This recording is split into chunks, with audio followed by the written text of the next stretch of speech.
Olá, boa noite. Boa Eu noite. sou o André Lobão e comigo estão Bruno Lima Rocha e Mohamed Ali. Olá, boa noite. Boa noite, pessoal. Nesta edição, vamos acompanhar os últimos acontecimentos do genocídio contra o povo palestino e o noticiário geopolítico do Oriente Médio.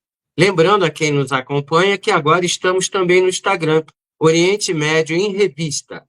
Não esqueça de se inscrever no canal e deixar a sua curtida aqui no vídeo desta transmissão.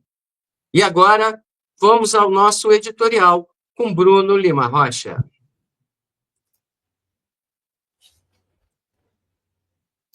Opa, obrigado, André. Obrigado, Mohamed. Vamos dividindo tela hoje, né? Dentro do possível aqui. A gente está no improviso contra o layout, mas tudo bem, acontece. 1, 2, 3, editorial. Opa, agora centralizou. Pessoal, seguinte. Tem notícia de hoje da Respan TV e que dialoga com uma notícia que entrou ontem também. Então, vamos lá. Israel está retendo detidos, tá? Retendo, ou seja, não deixa entrar 6 mil caminhões de ajuda para Gaza. Ah, mas de quem é a fonte? A fonte é da Agência das Nações Unidas para os Refugiados da Palestina, a UNRWA, UNRWA. Eu vou repetir. 6 mil caminhões. Segundo o porta-voz da agência, e o porta-voz da agência é o Adnan Abu Hasna, tá? Adnan Abu Hasna.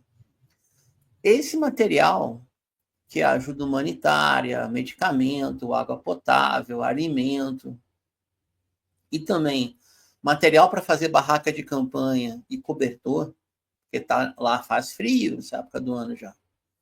E depois da neve vem a lama, e muitas vezes vem a chuva, e aí volta o frio. O que está sendo travado pelo apartheid sionista nos portões de Rafah, na divisa com o Egito, daria para alimentar a população de Gaza por 3 meses. Eu vou repetir, 3 meses. A trégua, ou cessar-fogo de 10 de outubro, daria acesso a 600 caminhões dia, que era a média anterior ao 7 de outubro de 2023. Está entrando mais ou menos 100 caminhões por dia. Alguém vai falar, poxa, é pouco? Não, é muito pouco. Porque, agora que eu vou falar vai chocar todo mundo, tá? Hoje é dia 2 de dezembro. Terça. Na segunda, 1º de dezembro, eu entrei ao vivo na Press TV, ou seja, na televisão iraniana em língua inglesa. Eu juro para vocês que a gente sempre acha que vê de tudo e nunca viu de tudo. Eu tomei um susto, eu não acreditei. Quando o âncora me perguntou, me pediu para analisar o fato de que, e está na matéria também, só está entrando caminhões, só está entrando material para Gaza para ser comercializado. Bumba, primeiro susto. E aí, a gente fica pensando, né? Pô, quem é que tem ainda recurso financeiro em Gaza? Sabe qual é a proporção da população de Gaza que necessita da agência da ONU para sobreviver? 95%. Dos 2 milhões de gazatis ou palestinos de Gaza, quantos perderam tudo? É tudo, tudo, tudo. Não tem casa, não tem roupa, não tem acesso a medicamento, mora em barraco de campanha, todo o imóvel que residia foi destruído, todo hospital que usava foi destruído, toda escola que o filho usava foi destruído, filho a filha. 1.300.000. Destes, uma enorme maioria necessita de tendas de campanha, barracas de lona para morar de forma eternamente provisória. Já está virando o 3º ano escolar, que o ano não começa, porque o ano no hemisfério norte ele vira no verão. O verão é finalzinho de junho até o finalzinho, o iniciozinho de setembro ali, ou 20 de setembro, mais ou menos. Tá? 3 anos já sem estudo. Se a gente somar com o efeito pós-pandêmico ou o efeito da pandemia, vai dar nessa década, nós estamos no ano 5, vão dar 4 anos sem colégio. Sem estudo. Acabou não, cara. Não acabou, pessoal. Agora, para encerrar o editorial e para cair para trás, tenho certeza que nossos colegas de bancada, meus colegas pelo menos, o André e o Mohamed, e mais quem está no estúdio com a gente, de certo não ouviu isso daí. O que está sendo liberado para entrar para comércio em Gaza? Nutella e iPhone. Eu vou repetir. Nutella e iPhone. E aí o âncora me disse isso, eu não acreditei. Claro que eu acreditei, mas a ficha não caiu. E o cara perguntou, o colega perguntou, âncora experimentadíssimo, jovem, mas muito experimentado. Uma pessoa que vira 5 horas no ar, num tipo de TV que é pauleira, gente. Sem perder a fleuma, sem perder a classe, sem perder a compostura, e narrando barbaridades, Israel e Estados Unidos. Enfim, ele perguntou qual seria a intenção israelense de fazer entrar bens que são supérfluos ou de alto valor agregado. Eu só pude entender 2. Criar uma cultura de uma elite dominante que não seja leal ao Hamas ou à Jihad Islâmica ou a fração da Fatah que luta em Gaza em conjunto, ou a Frente Democrática, ou a Frente Popular, ou as forças políticas palestinas legítimas, e seja leal a Israel como supridor e a esses mercenários, infelizmente, que mancham a honra de famílias beduínas que são afiliados à Al-Qaeda ou ao Daesh. No caso, o mercenário mais famoso é o Daesh, afiliado ao aspas Estado Islâmico, que já é uma blasfêmia, fala isso. Aí perguntou, mas qual seria o segundo fator? Aí, obviamente, né? Criar um comércio ilegal de bens de alta necessidade que podem ser trocados, intercambiados. Aí perguntou, mas a intenção é matar as pessoas de fome? Eu falei, a intenção é matar as pessoas de fome. Usar a fome como arma de guerra. E o que mais você acha? O cara me puxando, né? Sabe que eu dei aula de RI há muitos anos, dou curso. Olha, o Estado sionista está fazendo contrabando. Tel Aviv é o grande motor do contrabando hoje em Gaza. Qualquer semelhança, qualquer coincidência com o fato inequívoco, irrefutável, de que o tráfico de ópio e a produção de papoula cresceu exponencialmente durante os 20 anos de ocupação militar ocidental estadunidense da OTAN no Afeganistão, e ao saírem do território praticamente não se cultiva mais papoula, nem tem tráfico de ópio nenhum, os dados são da ONU, não são nenhuma coincidência. Quer dizer, então, que quem opera o narcotráfico é a DA? Sim, é a DA ou a CIA, ou em conjunto ou em concorrência. Então, quer dizer, então, quem opera o contrabando para alimentar um comércio paralelo em Gaza e reforçar financeiramente, economicamente, o que sobrou de redes ali, que mesclam entre mercenários e salafistas, é o Shabakna, ou o Shebé, ou a polícia interna, ou as forças de ocupação? Sim, é isso mesmo. Não basta ser genocida, tem de ser contrabandista. Não basta ser imperialista, tem de ser narcotraficante. E esta é a aliança Estados Unidos, Israel, Israel, Estados Unidos. Vamos para o debate, vamos para o programa. Muito obrigado, pessoal. Valeu, Bruno, obrigado. Tema muito importante. Vai, Mohamed. Bruno, tu foi no cerne dessa questão. Foi super pontual. O Império, ele vive do tráfico, do contrabando, né? Seres humanos, armas, drogas, alimento. Ele vive disso, ele é criminoso, né? E com certeza, como o Sidney Kripa ele comentou aqui no nosso chat, né? Sim, os celulares devem ser todos eles monitorados, né? E eu até acrescento, a Nutella que eles botam lá deve estar envenenada, né? O genocídio não parou, não para. Está um pouquinho fora das notícias, dos holofotes, mas continua intensamente. Israel ataca Gaza, destrói as casas, mata, assassina, tanto em Gaza quanto no Líbano, na Síria, né? E assim segue a balada dele né, como o criminoso, o maldoso, o cafajeste, né, acima do bem e do mal. Não respeita nem o que ele assina. Né? Hoje a gente viu, né, hoje ou ontem, né, os Estados Unidos bombardear um barco lá no Caribe, né, onde sobreviventes foram assassinados. Né? Crimes de guerra. Então, o que nós mais vamos ver é crimes de guerra. Israel naturalizou crimes de guerra, naturalizou genocídio. O que está por vir é bizarro. Né? Infelizmente, é isso que temos para hoje, né? E é o que vem no futuro, né? O que vemos agora está vindo por aí. Lobão?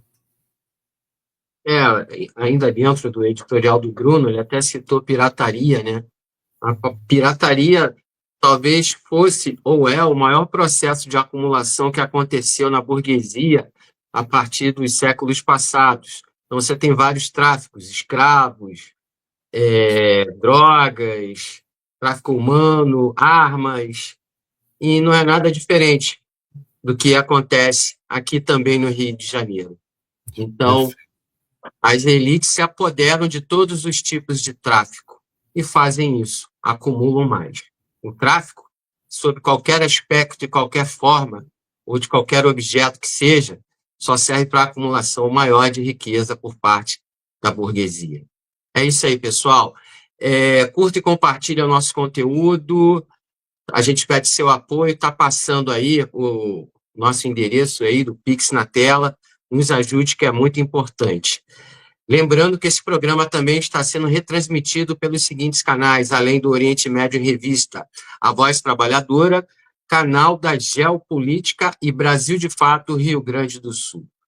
Mohamed, o tema do nosso programa, Mohamed, Bruno, o tema do nosso programa são pessoas, são profissionais, uma prática que é o jornalismo, que é a que incomoda mais o Estado sionista, não é isso? Perfeito. Isso aí. Então, esse programa de hoje é dedicado aos jornalistas profissionais da comunicação que foram martirizados. Certamente você que acompanha este programa já viu alguma nota sobre o genocídio na Palestina com as seguintes manchetes. Jornalista é morto pelas IDF. Fotojornalista é baleado no olho. Míssil israelense acerta tenda com jornalistas. Foguete acerta carro da imprensa. E por aí vai. Bom, no dia 14 de novembro, parece que a grande mídia brasileira descobriu que existe um processo de caça aos profissionais da informação entre jornalistas, fotojornalistas, videomakers e profissionais de apoio para a televisão em Gaza. Um morticínio que já matou mais de 255 profissionais, desde 7 de outubro de 2023, segundo dados do Sindicato dos Jornalistas Palestinos. Só em tendas já foram assassinados 44 profissionais de comunicação em Gaza. Os dados integram um relatório especial divulgado pelo Comitê de Liberdades do Sindicato dos Jornalistas Palestinos. Apresenta as circunstâncias e as implicações dos ataques e conclusões são baseadas em dados verificados e incidentes documentados, incluindo o bombardeio de tendas de jornalistas, perto de hospitais e abrigos da ONU, bem como ataques diretos de franco-atiradores dentro das zonas deslocadas, das pessoas que estão deslocadas. O relatório destaca que o setor de mídia palestino tem sido submetido a uma campanha sistemática e organizada com o objetivo de desmantelar sua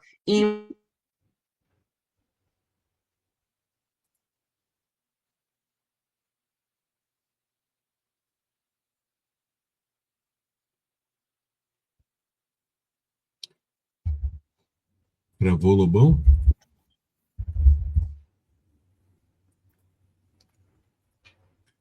Oi, voltou, André?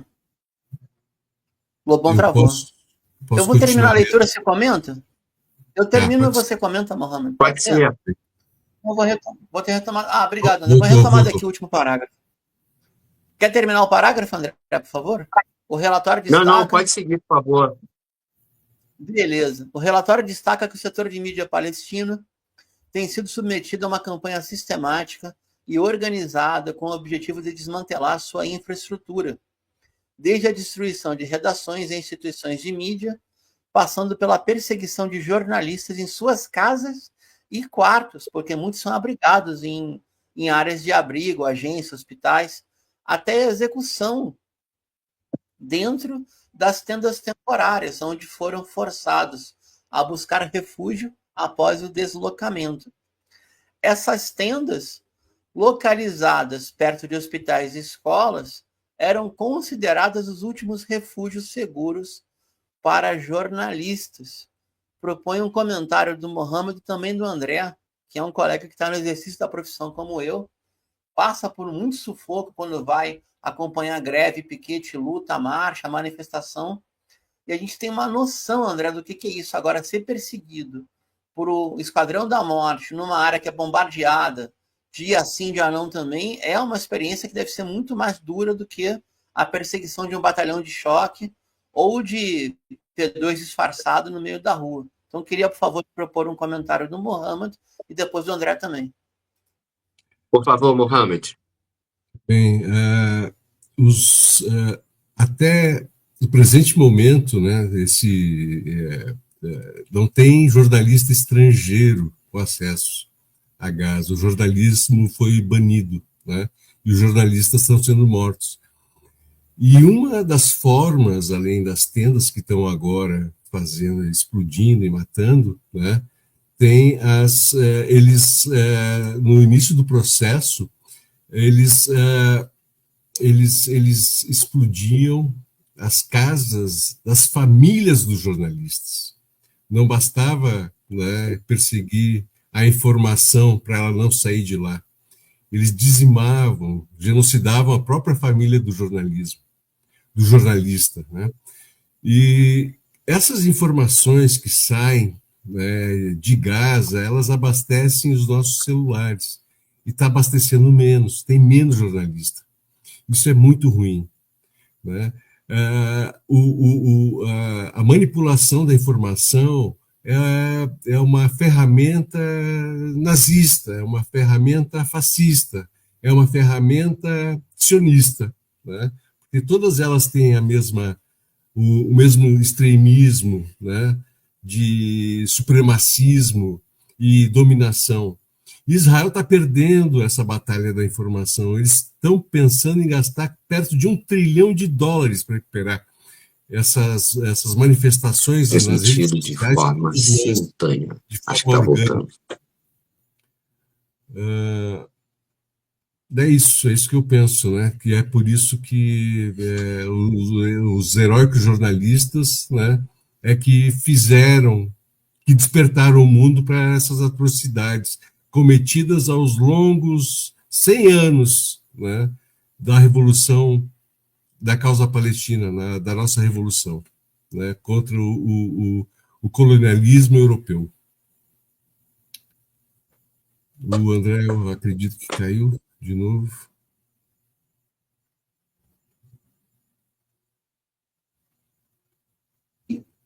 Vou eu, então, seguir aqui o roteiro? Na verdade, eu vou esperar o André voltar, porque eu acho, Mohamed, que a gente tem a notícia de Brasil que ela dialoga com isso, tá? Uhum. Tem um dia ou dois... eu vou pegar aqui do Barão de Tararé, um pessoal maravilhoso.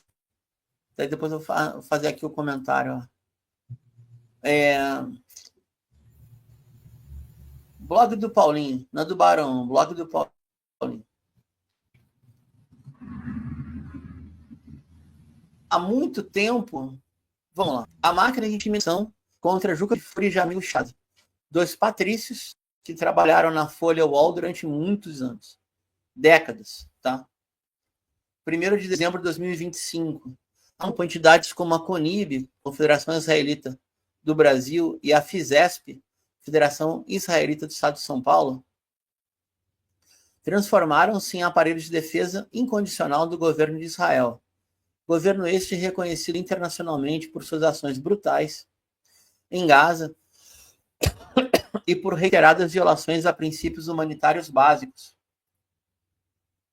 Essa postura agressiva é invariavelmente alinhada ao discurso da ala mais dura da política israelense, manifesta-se na tentativa sistemática de silenciar qualquer voz que questione o massacre na faixa de Gaza. Virou um método. Críticos não são tratados como opositores de uma política de Estado, são imediatamente rotulados de antissemitas, como se criticar um governo equivalesse a atacar um povo inteiro, no caso, uma tradição inteira. Detalhe, tanto que Furi como Chad são semitas. Esses sim são semitas de verdade. Conib e Fizesp, nesse contexto, desempenharam papel ativo nessa engrenagem retórica. Regimes e governos sob crítica intensa recorrem, historicamente, à manipulação narrativa. Distorcem contextos, reduzem argumentos complexos a slogan acusatório e transformam divergência em delito. Pois é, parece um certo Reich aí, né? É a velha fórmula da propaganda política. A tática de converter dissenso em ameaça, crítica em crime, opinião em perseguição. Eu vou chegar lá rapidinho. A situação torna-se ainda mais grave quando se verifica que grande parte da imprensa cedeu às pressões. Né? Muita gente cedeu às pressões. A Folha decidiu interromper a colaboração de Juca Kfouri e Jamil Chad. Juca Kfouri, um dos mais relevantes colunistas da sua história, ou o mais relevante colunista da história da Folha, no campo do esporte, pelo menos. E o UOL, que é o mesmo grupo, ambos da família Frias, rompeu o vínculo com Jamil Chad. Talvez a voz internacional mais qualificada do Brasil. Eu que estou falando, tá? Ambas as decisões ocorreram após campanhas intensas de difamação, acompanhadas por pressões explícitas de grupos organizados, entre os quais a Conib e a Fizesp. Mesmo que os veículos neguem motivação política, como sempre, o fato é que a coincidência é escandalosa e a cronologia fala por si. Estou encerrando, tá? A Folha e o UOL, ao invés de defenderem seus jornalistas, escolheram a saída mais covarde, proteger seus interesses comerciais e publicitários, deixando os trabalhadores da comunicação, seus profissionais expostos. É eloquente também o silêncio da classe no caso de jornalistas, salvo raríssimas exceções. Eu não concordo muito, mas vou ler aqui, tá? A covardia nesses momentos costuma ser majoritária, aí o blog do Paulinho é solidário a Jamil Chad e Juca Kfouri, e este programa também, obviamente. Eu acredito que tem uma relação direta, a gente já pode voltar para o roteiro, mas seria bom a gente comentar, tem uma relação direta com o que a gente está falando. Porque essa máquina de censura, pressão e chantagem, ela chega muito mais longe do que a gente imagina. A gente já entrevistou aqui o Breno Altman, ele foi testemunha dessas formas de confronto direto. Eu proponho que vocês comentem, depois eu volto para o roteiro e vocês comentam também, pode ser? Pode ser. Sim. Pode. A gente até teve também, além do Breno, a gente contou também com a presença do Lucas Siqueira, né? Ele é o editor do canal Clandestino, né? E ele fez um trabalho muito importante, um trabalho de pesquisa, e ele publicou um livro chamado Artigo 19, Violação da Liberdade de Opinião e Expressão na Palestina. Lá, né, nessa obra, nessa pesquisa dele, ele faz um levantamento de tudo que aconteceu, de todos os ataques que foram feitos à questão de profissionais de comunicação, violações de direitos humanos, enfim, conta histórias. Existem personagens como, por exemplo, o Muat, um fotojornalista que perdeu um olho durante uma manifestação no ano de 2018, em um protesto na Cisjordânia. Então, o livro faz um histórico, contextualiza, e ele lançou esse livro justamente em dezembro de 2023, quer dizer, 2 meses após ao início desse massacre que está ocorrendo na faixa de Gaza. E não é de hoje, o livro explica muito bem, o Lucas colocou isso e pontua, como pontuou na entrevista realizada com a gente aqui no Oriente Médio em Revista. Há tempos existem violações contra o direito de exercício do jornalismo na região da Palestina, tanto na faixa de Gaza quanto na Cisjordânia. Israel, o Estado sionista, cerceia o trabalho de comunicação. E como foi bem citado aqui na fala anterior, não há nenhum jornalista estrangeiro fazendo qualquer tipo de cobertura in loco em Gaza. São jornalistas palestinos e, no máximo, jornalistas que são vindos do Líbano, por exemplo, que exercem o trabalho in loco lá na faixa de Gaza. Além de trabalharem, sofrem a perseguição e são caçados, verdadeiramente caçados, como animais pelo Estado sionista. Perfeito. É por isso também que o que nós falamos aqui é muito importante que o público, né, fiel, né, os apoiadores da Palestina, compartilhem, né, e também contribuam com o Pix. Isso é muito importante, porque o nosso trabalho continue. Quero lembrar que o Voz Trabalhadora, um dos canais que nós transmitimos, né, do nosso companheiro, está desmonetizado. O Pitilo, né, como o Sidney Kripa lembrou muito bem, né, está fora do ar, está caçado. Né? Os algoritmos trabalham contra. É uma forma de calar, é uma forma de matar o jornalismo independente e as vozes que têm opinião contrária ao sionismo. Né? Porque nenhuma voz aqui é contrária a uma religião, a uma raça, a uma cor. Não. Nós não somos contrários a nada disso. Nós somos antisionistas, antinazistas, antifascistas. Né? E ante essa dominação, nós somos pela liberdade e pela democracia. Onde estão as vozes? Calar as vozes, tirar eles do jornalismo, né, tipo UOL e Folha, é ridículo. Eu assinava a Folha há uns 4, 5 anos atrás. Cancelei. Né? É uma coisa que nós devemos fazer, cancelar assinaturas. Folha, UOL. E quem ainda, né, faz a publicação de produtos nesses meios ditos jornalísticos independentes, que não tem nada, né, não comprar, fazer boicote. Nós somos a população trabalhadora, nós somos os trabalhadores, nós somos a maioria, nós temos poder, precisamos exercer. Então, a crítica ela é válida, muito válida, mas a gente precisa ir para a ação.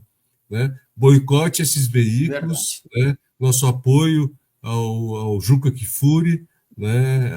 A outro companheiro, né? Que é uma das maiores vozes, né? Do jornalismo brasileiro, pró-Palestina, o Jamil Chad, desculpa pela memória que fugiu. Né? Então, o Jamil Chad é um dos maiores jornalistas brasileiros que eu conheço. Né? Abrir mão do Jamil Chad por falar da Palestina e das verdades que acontecem é ridículo. É ridículo. Né? Então, né, muito bem trazido, Bruno, né, essa matéria para que a gente faça a correlação. O que matam lá de palestinos calam as vozes pró-Palestina aqui de alguma forma. Uhum. E tem um adendo aí que eu queria dar nessa fala, principalmente em relação ao programa de hoje, né, o tema, é que nós da produção aqui do Oriente Médio em Revista, esse programa acho que já completou 2 anos, não é, Bruno? E a gente necessita de apoio, fazer um programa desse não é fácil. E o que ocorre? A gente tem observado que nas últimas semanas, principalmente no último mês, a nossa audiência tem caído bastante.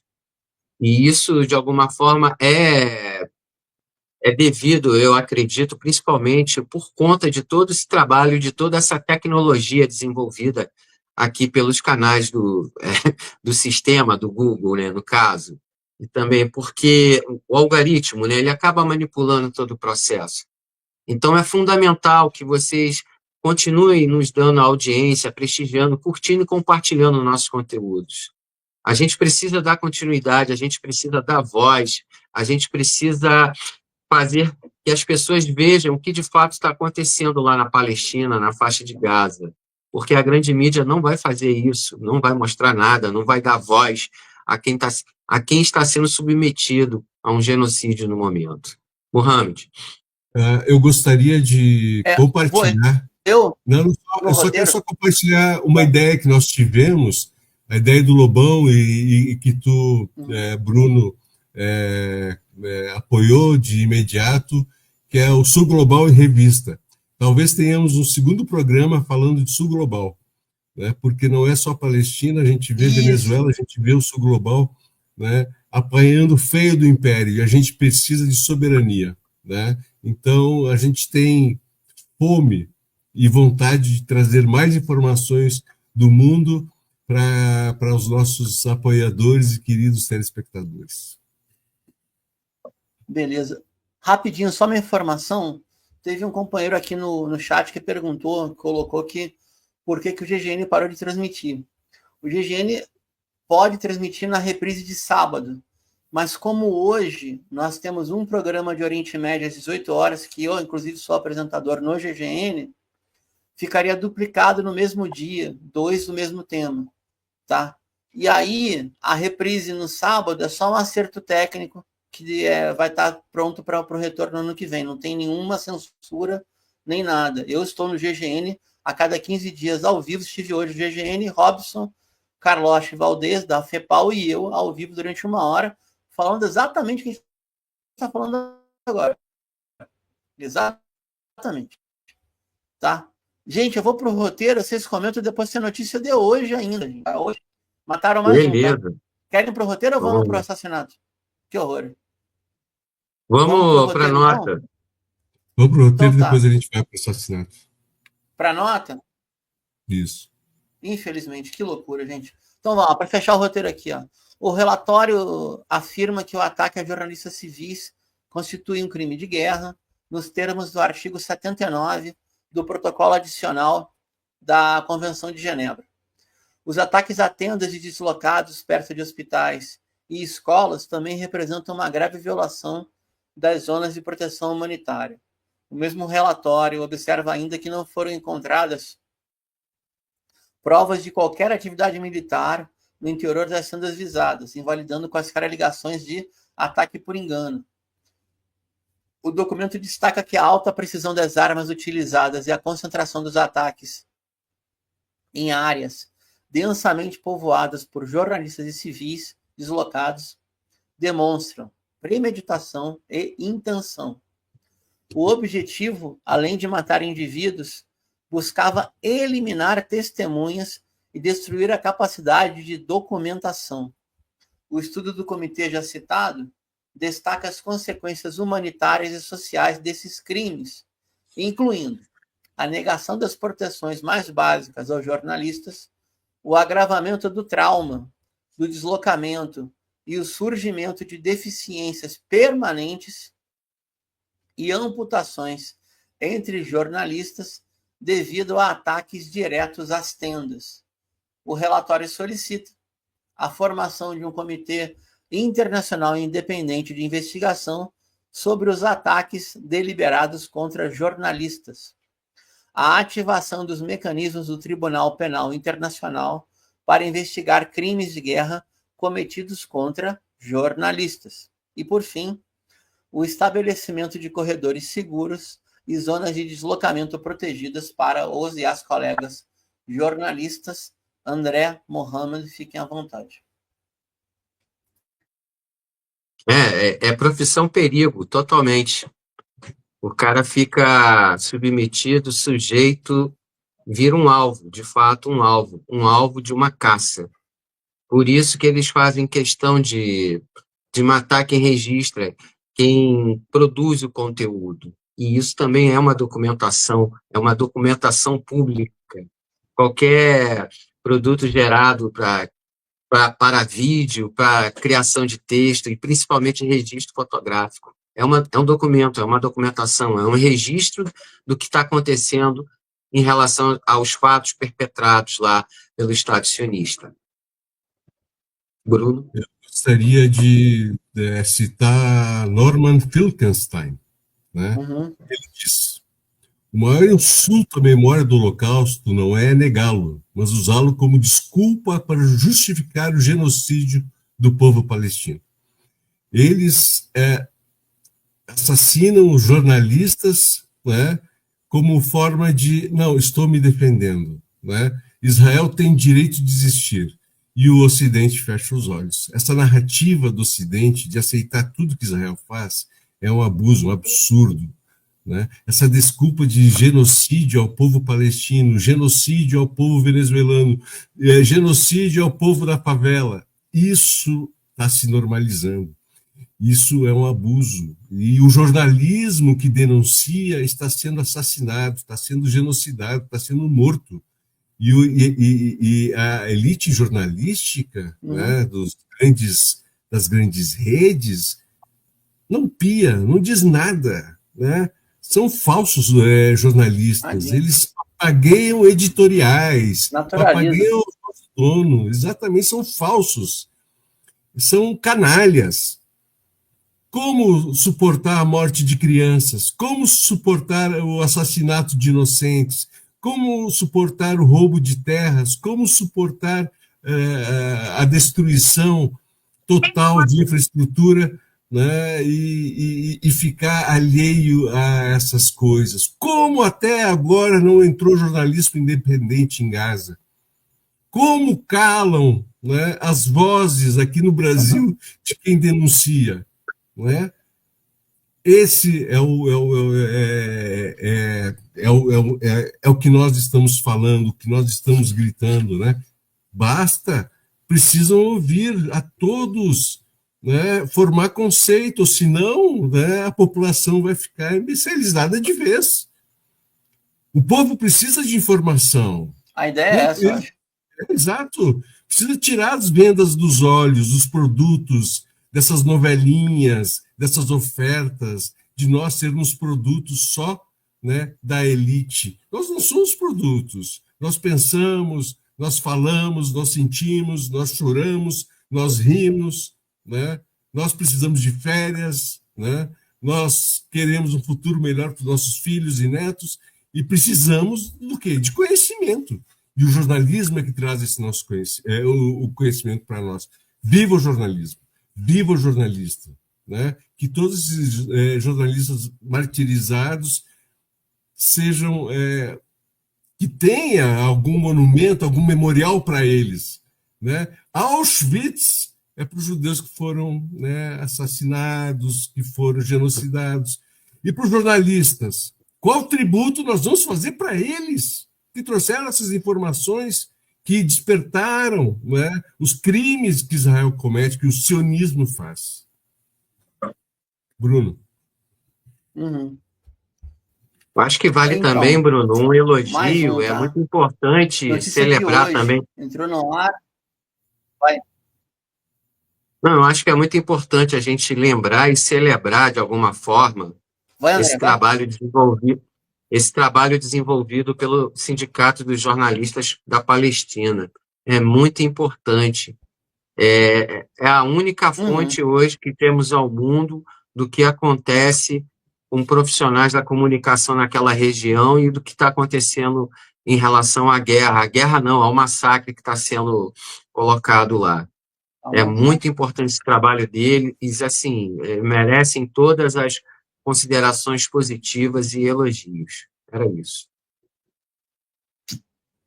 André Mohamed, mataram mais um. Rispan TV, a fonte. Terça hoje, 19h09, horário de Brasília. Israel assassina... Entrou a matéria esse horário, tá? Israel assassina a outros 5 palestinos, incluindo um jornalista em Gaza. Ao menos 5 palestinos, incluindo um jornalista e fotógrafo, perderam a vida nesta terça como consequência dos ataques israelenses em distintos pontos de Gaza. O nome do colega, que também é especialista em fotografia aérea com drone, é Mahmoud Wadi. Ele foi assassinado num ataque aéreo israelense contra a cidade surenha de Khan Yunis, ou Han Yunis, um pouco depois da chamada linha amarela, que é a linha de ocupação. A informação veio do hospital Al-Nasser, que fica na região sul de Gaza. Explicação, tá? A chamada linha amarela, ou faixa amarela, é uma fronteira de demarcação temporal dentro da faixa de Gaza, que as forças israelenses acordaram retirar-se como parte da primeira fase da trégua. Na prática, estão roubando metade do território de Gaza com essa linha amarela. A linha se converteu na prática numa armadilha mortal, porque em algum momento a população palestina tem de cruzar essa linha para chegar no outro ponto, como os checkpoints da Cisjordânia. E aí viram alvo de franco-atiradores, de bombardeio aéreo. A publicação é uma publicação de língua inglesa, um perfil chamado Times of Gaza. Eu até me surpreendo deles conseguirem fazer a publicação. Mohammed é muito triste, é no dia do casamento, ele está de smoking aqui, a gente sabe que isso é dia de casamento. E a foto original é da Al Jazeera. Números, tá? Tem números da ONU fresquinhos de hoje. 260 profissionais e meios de comunicação foram assassinados desde a guerra genocida de Israel contra o povo palestino, iniciada em 7 de outubro. A Federação de Agências de Notícias da OCI, que é a Organização de Cooperação Islâmica, expressou sua profunda preocupação pelos contínuos ataques e assassinatos de jornalistas palestinos pelas forças israelenses, violação evidente de leis internacionais. A Federação de Agências de Notícias da Cooperação Islâmica denuncia que as ações vão acompanhadas de medidas israelenses que atentam contra a liberdade de imprensa e dos meios de comunicação. A meta é suprimir a verdade. Mais mortos, tá? Esta terça, um homem em Gaza recebeu um disparo mortal por parte das tropas israelenses, cerca do lado leste do campo de refugiados de Burej, no centro de Gaza. A fonte é o hospital Al-Warda, ou o que sobrou dele. Fontes médicas palestinas também confirmam a morte de outros 2 palestinos em disparos das forças israelenses na faixa, sem maiores detalhes. Tá? Desde o cessar-fogo, ou suposto cessar-fogo, o Ministério da Saúde de Gaza conseguiu documentação, localizado e confirmado o óbito, a morte, o assassinato de 350 palestinos através de ataques israelenses. Eu deixo para vocês quando quiserem, o que quiserem. 1, que cessar-fogo é esse? 2, que perigo que representa para a mentira, para a censura, para os genocidas, o colega, agora mártir, Mahmoud Wadi, porque ele é especialista em fotografia aérea por drones. Imagina a documentação que esse camarada não conseguiu fazer em 2 anos de guerra, sendo que não saiu do território até ser martirizado. Passo para vocês, Mohammed e André, por favor. Eu acho Por que isso que ele é assassinado. Eu acho que foi na edição anterior ou a outra, Bruno, que você falou sobre os remédios que não chegam em Gaza, né? Hoje você falou também que estão entregando celular e Nutella em Gaza e as principais coisas não, né? Ontem foram mortos 2 crianças que atravessaram a linha amarela.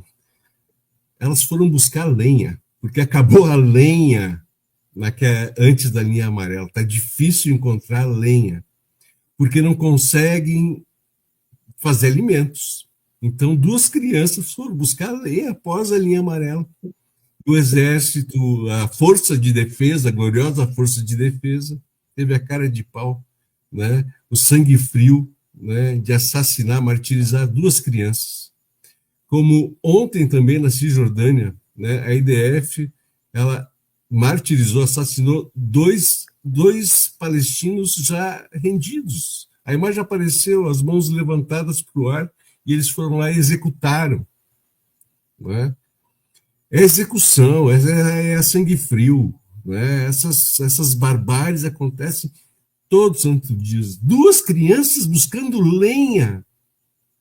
Pô, não tem gás, não tem madeira para fazer o alimento, foram buscar lenha. Imagina a necessidade deles de água, de alimento, de remédios, né, de fórmula infantil.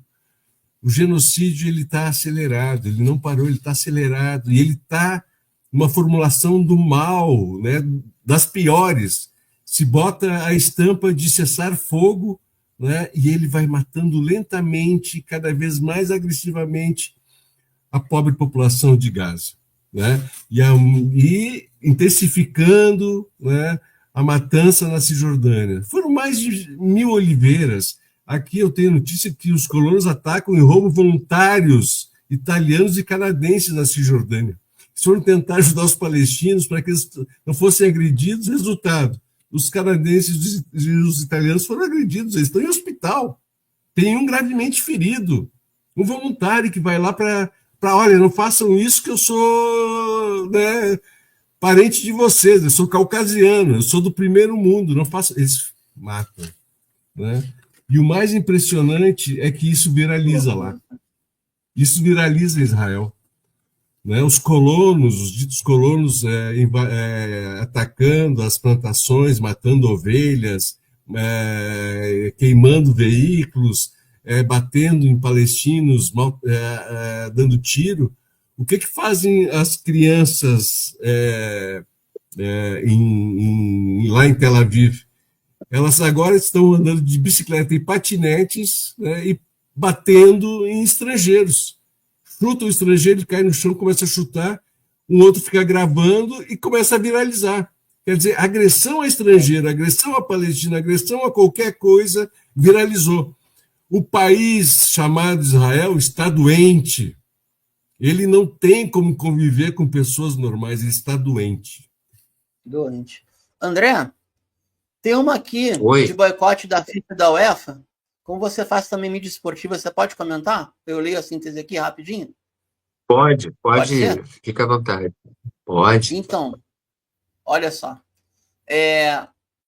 A Federação da Irlanda de Futebol Profissional aprovou fazer uma requisição formal à UEFA, que é a União Europeia de Futebol Associado, pedindo a suspensão de Israel, porque Israel é uma colônia ocidental encravada na Ásia Ocidental ou no Oriente Médio e joga a Liga da UEFA, joga a Liga Europeia, tá? E aí, a UEFA afirmou o seguinte, que está avaliando se vai ou não boicotar equipes israelenses para os torneios internacionais. Tem uma campanha chamada Game Over Israel e tem recursos legais que foram colocados na UEFA pelas federações da Irlanda e da Suíça, vejam só. Tá? A fonte é um portal, vejam só o país, dos Estados Unidos, The Athletic, ou o Atlético, seria o esportista, citando a fontes muito próximas. Ou tem uma coalizão, eu encerro com isso aqui, André, para você comentar, composta por ativistas, organizadores, trabalhadores humanitários e aficionados do futebol, que lançaram a campanha essa Game Over Israel em 17 de setembro, em Nova York, um dia depois que a Comissão Internacional Independente de Investigação da ONU classificou, no dia 16 de setembro, formalmente a ONU disse o que ocorre em Gaza através da ação israelense é um genocídio. O principal objetivo da campanha é pressionar para que as equipes israelenses sejam sancionadas de forma desportiva, para que não possam entrar em torneios internacionais, fazer a lavagem pelo esporte e em função do que fazem com o povo palestino. Tá? A UEFA está dando uma de migué, disse que vai avaliar a documentação, pode ser que sim, pode ser que não. A FIFA nem migué deu, nem respondeu nada. André, com você, por favor. É a tua área.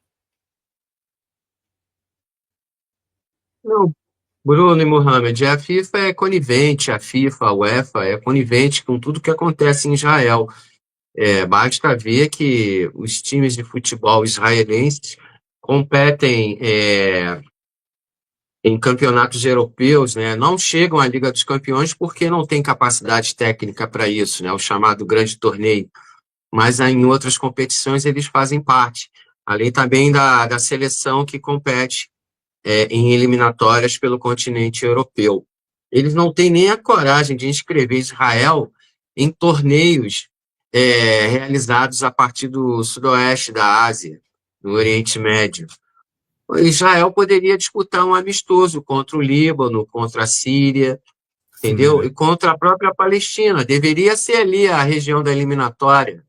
Mohamed está até rindo, mas eu estou falando sério, Mohamed. É verdade. Seriam boas partidas. Não, mas uma eliminatória contra o Irã. Não, mas, Lobão, quem quer conviver... Se a FIFA diz que o futebol agrega e o futebol traz a paz, Israel deveria disputar eliminatórias da Copa do Mundo lá na região, não na Europa. A seleção brasileira, Pelé, parou uma guerra, né? Não foi isso lá na África? Então, ele deveria disputar com seus vizinhos, já que ele quer conviver pacificamente com seus vizinhos. Mas é que não dá.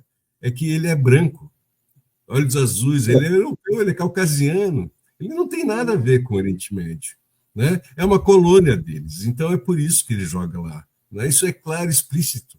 Imagina Israel disputando, né, a Copa da Ásia. Seria a verdade, se ele quer fazer parte do Oriente Médio, né, do sudoeste da Ásia, ele deveria disputar esses torneios. Exatamente. Basquete, futebol, atletismo, né, ginástica olímpica, se quisesse.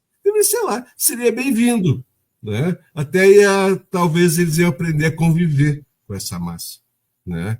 Com a cultura árabe, com a cultura islâmica, né? Deixar de ser europeus colonialistas que vê o islamismo como algo exótico e ruim, como o árabe um bárbaro, ou como um chinês um exótico, como um paquistanês um idiota, como, né? Porque o europeu vê o resto do mundo assim, né? Vê o brasileiro como um macaquito, né? Então é isso. Mas vamos vir um pouquinho para a América do Sul. Eu quero perguntar... Rapidinho. Só dar um serviço aqui, Mohamed, só para não deixar passar batido. André, dica para os teus leitores e seguidores do Flu Moita e demais blogs de futebol do Brasil. Tem um documentário, ele é pavoroso, mas tem que ser visto. O clube mais racista do mundo, tá? É o clube do Beitar Jerusalém. Ele é o mesmo clube para o qual Netanyahu torce.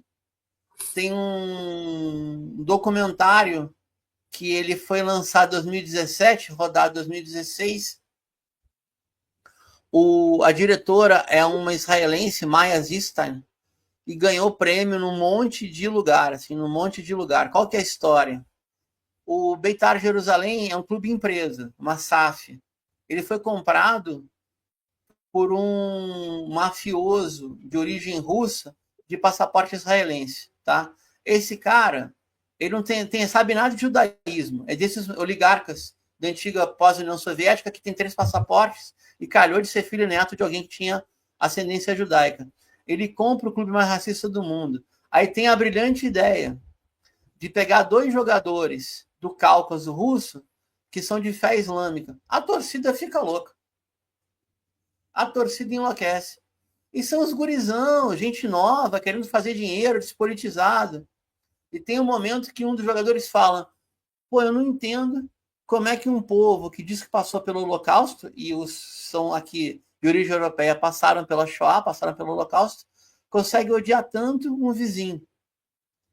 Alguém quiser ver, Forever Pure, ou seja, puro para sempre. Ou bota Beitar, Jerusalém, documentário, tá nas plataformas, tá no YouTube, tá no Netflix, para quem tiver assinatura. É fácil de conseguir, eu sugiro, como a minha rapidinha do hoje. O meu encerramento é esse, agora fica tudo com o Mohamed. Por favor. Não, tu vai falar ainda. Eu tenho uma para ti. Não, né? Tá bom. Esse clube, ele é preto e amarelo, se eu não me engano, né? E eles gritam morte aos áreas o tempo todo. Isso, né? Eu acho que eles disputaram uma partida na Holanda. Recentemente para um torneio europeu, aí deu uma confusão em Amsterdã. Sim, eles acho que aconteceu isso. Mas ainda dentro desse universo do futebol, só para encerrar, eu queria lembrar o seguinte: há uma grande presença sionista dentro do futebol brasileiro. A maior prova disso Já tem uns 2 ou 3 anos que não realizam mais esses amistosos, mas eles promovem jogos de uma seleção de veteranos que é composta por jogadores evangélicos. Kaká, Ronaldinho Gaúcho, quer dizer, você acredita que o Ronaldinho Gaúcho é evangélico? Eu não sei, mas vamos lá. Mas ele Peraí, participa desse desculpa, o Kaká... Eu acho que ele tem Peraí. moral para isso, André Lobão. O Kaká, parou, bora futebolizar. O Kaká, ele é ex-genro da Bispa Sônia e do Bispo Hernandes. A Bispa Sônia e o Hernandes foram presos em Miami com 50 mil dólares ilegais no país. É o mesmo casal, esse que é o casal Ostentação, e que estavam num templo em São Paulo, o telhado caiu, matou 2 fiéis, não aconteceu nada com eles. Segue aí. Esse é o Kaká, menino do bem. Tá? Então, essas partidas Desculpa, André, eram vai. promovidas em Tel Aviv. Eram jogos de exibição, né? Então ia Kaká, Ronaldinho Gaúcho, só o Fenômeno não foi. Mas veteranos como Jorginho, o nosso lateral direito da Copa de 94, que também é evangélico, são vários jogadores. Evangélico. Isso. Então, o sionismo ligado às igrejas evangélicas promovem, digamos, essa pelada lá em Israel todos os anos, que está suspenso no momento por conta aí dos acontecimentos de outubro de 2023. Era isso só que eu queria colocar. Mas daqui a pouco você pode, talvez no próximo ano, observar que vai rolar um amistoso desse, com a presença do Kaká e do nosso simpático, nosso craque aleatório, que aparece em tudo que é evento e festa, é um tremendo arroz de festa, que é o Ronaldinho Gaúcho. Mas, Bruno, né, Milei lança os acordos de Isaac para fortalecer a aliança com Israel. Os acordos de Isaac são uma tentativa do Partido Libertário do Milei de conter o isolamento de Israel na América Latina após o genocídio em Gaza. Depois do acordo de Abraão, temos o acordo do Isaac de Milei. O que é isso, Bruno? É o seguinte, o chanceler de Israel, Gideon Saar, ele esteve no Paraguai, mandou um cumprimento a Rodrigo Paz Pereira, que é o oligarca que ganhou a eleição na Bolívia. Aí depois eu vim descobrir que ele só ganhou a eleição com o apoio de um tiktokeiro que já brigou com ele, que é o vice-presidente, Edmando Lara, que já está tomando uma volta dele. E depois foi para a Argentina. No Paraguai, ele fez acordo com Sebastián Peña, que é o presidente do Paraguai, que ele é simplesmente o ex-presidente de um banco que o Departamento do Tesouro dos Estados Unidos acusa de ser lavagem de dinheiro, lavador de dinheiro, tráfico de drogas.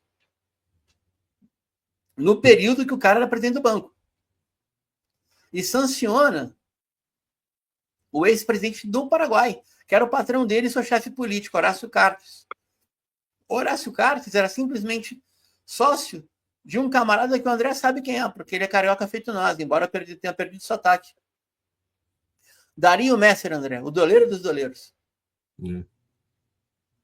O doleiro mais famoso da Lava Jato no Rio. O doleiro dos doleiros. Que tinha passaporte israelense, Horácio Cartes também tinha passaporte israelense.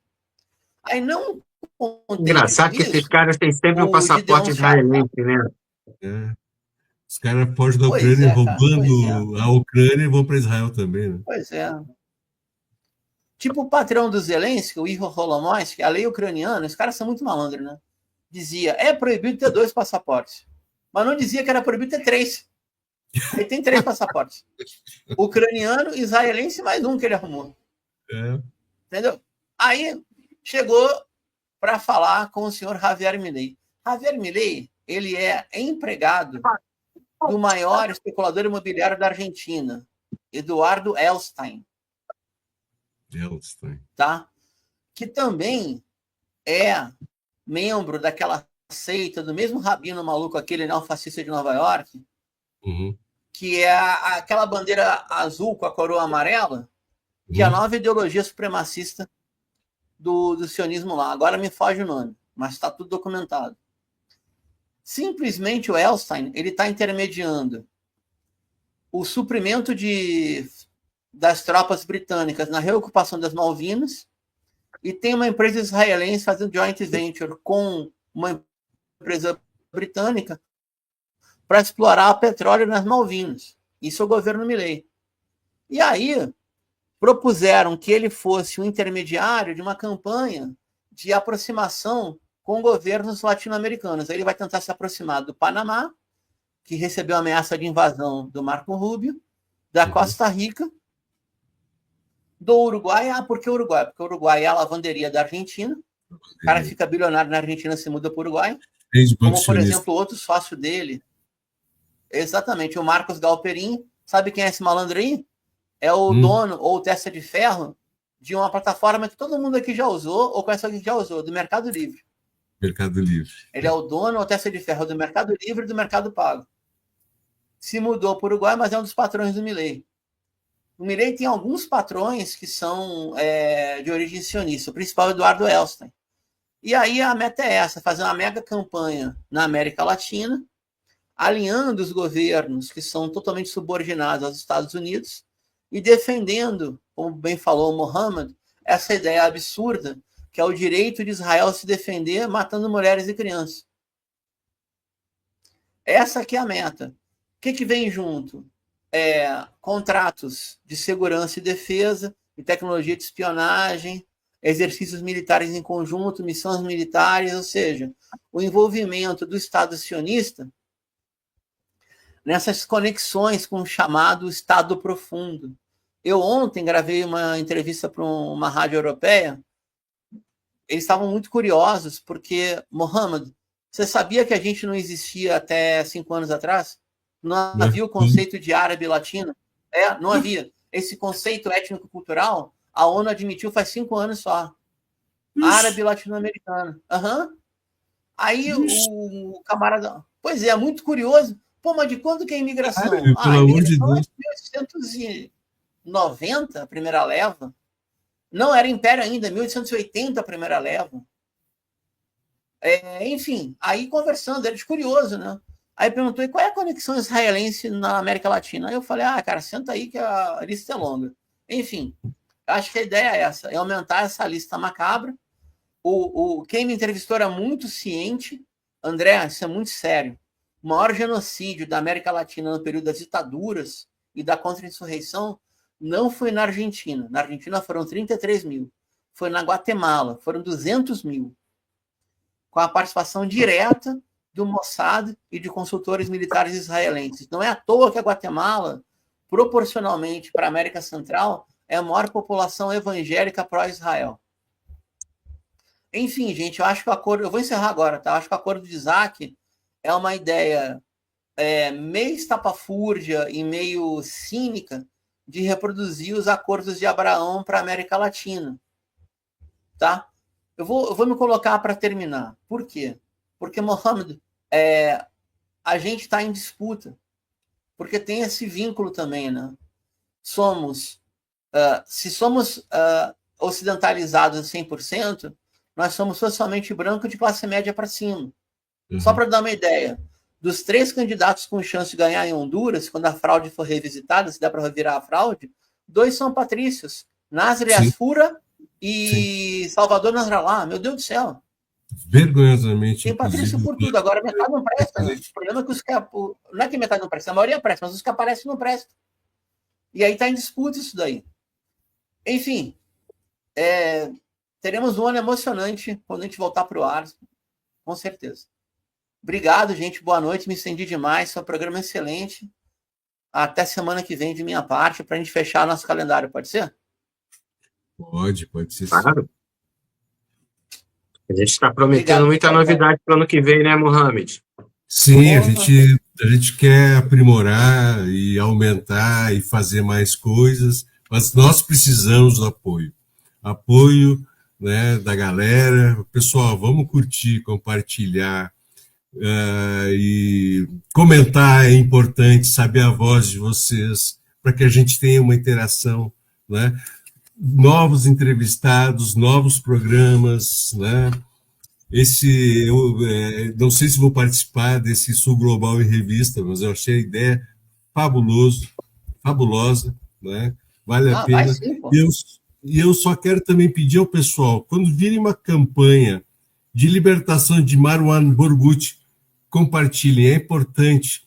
Marwan Barghouti é um dos que pode unificar os palestinos. É uma voz, né, que tem muito poder. Né? Ele é reconhecido como herói, como Mandela palestino. Então, quando verem no Instagram, Facebook ou qualquer plataforma, compartilha, reposta. Marwan Barghouti livre já. É importante isso para os palestinos.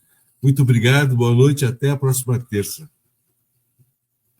Lobão? Essa edição do Oriente Médio em Revista fica por aqui. Esperamos você em nosso próximo episódio aqui no canal. Nosso programa conta com a produção técnica e jornalística de Alan Camargo, André Lobão, Bruno Lima Rocha, Christopher Dalalana, Juan Carvalho e Júlia Caldas, além de Mohamed Ali, integrante do Comitê pela Paz na Palestina contra o Apartheid e o genocídio. Aproveitamos para convidar você que nos assiste a curtir e compartilhar nosso programa em suas redes sociais e também a deixar o seu like aqui no vídeo desta transmissão. E a quem quiser colaborar com o programa, nosso Pix está passando aí na tela. Lembrando que o Oriente Médio em Revista está também no Instagram. Nos siga no @Oriente Médio em Revista. É importante dizer que o nosso programa é transmitido de forma simultânea nos seguintes canais: Oriente Médio em Revista, A Voz Trabalhadora, Canal da Geopolítica e Brasil de Fato Rio Grande do Sul, e aos sábados, no canal da Revista Fórum. Oriente Médio em Revista é uma realização do Instituto de Cultura, Comunicação e Educação Popular, o ICEP. Um abraço e até a próxima. Boa noite.